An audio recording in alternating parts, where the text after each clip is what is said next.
Chapter 24, Southern Hospitality.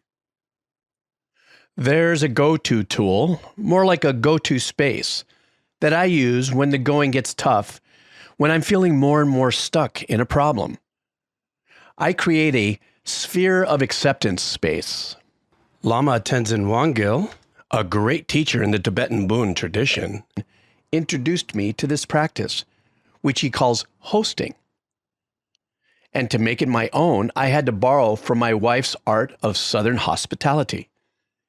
It's the culture of hospitality, being a generous host, even for the worst of guests, which in this case are deepest wounds and toughest challenges. I mentioned earlier that for me there's wounds, there's emotional traumas, the potent 32% of our pain identity, that talk therapy, meditation, and techniques of processing, or even letting go just doesn't touch. The hurts are so deep in the archives. This is a technique for allowing a transformation of these wounds by holding them in spacious acceptance. One naturally has this tendency to want to change discomfort or pain. We want to make it go away. This approach is stopping any judgment we have about a recurring memory or trauma. The technique is both really easy and really, really hard. You welcome the upheaval like a gracious, non-judging host. It's healing with the highest techniques, healing by providing a spacious, non-judging, open mind. You let the pain unwind in space while you watch and accept without trying to change anything. Welcome in your pain, your recalcitrant issue, as though it's the most treasured guest who has ever showed up at your doorstep. Let your guest put their dirty shoes on your oak furniture and drip mud on your Persian carpets. You don't mind at all when they use their filthy hands to eat the cake that you baked that morning, snorting while stuffing their face. You don't notice the crumbs flying everywhere or worry about having to vacuum the whole house again. You overlook their crude language and self-absorbed obliviousness. You smile and offer them another piece of cake and refill their teacup. You barely cringe when they break your favorite vase. You say that you hope they stay a while because it's so nice to have them bless your home with their presence. In short, you lie through your teeth, but you don't try to change a thing about their behavior. You completely accept this rude tyrant without a word or, if possible, a feeling of anger. You are the hostess with the mostess. You host your pain for as long as it wants to stay.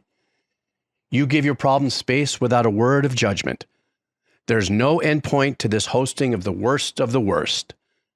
You do this practice without hope of a resolution. You're a neutral and tolerant host, period. You give a huge room to the temper tantrum, the wrong you've suffered, the injustice. This practice takes big time tolerance and suspension of the ego's need to be right. If this image is too limited, another image I use is strapping myself to the mast of a ship while the winds are howling. There are times at sea when you're so scared, so overwhelmed by the fury of the wind that you have to strap yourself to the mast so you don't jump into the ocean to get away or get washed overboard. Sailors tie themselves to the mast knowing they can't fight the wind and the wind will eventually abate. Odysseus used this technique so he wouldn't be tempted to jump ship when hearing the siren's irresistible song. It's the same thing as hosting. You're not going to change the fury of your emotional upheaval, so you strap yourself to the mast and just experience it. Accepting the fury of your tantrum is not the same as acting out or condoning it. You bear witness to the upheaval. You give space to the tantrum of the clueless instigator.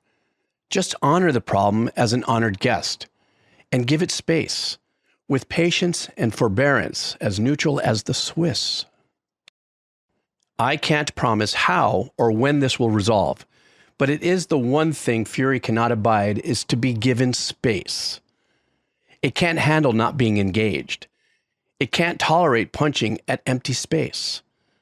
It's the rope-a-dope move Muhammad Ali used to defeat George Foreman in the Rumble in the Jungle.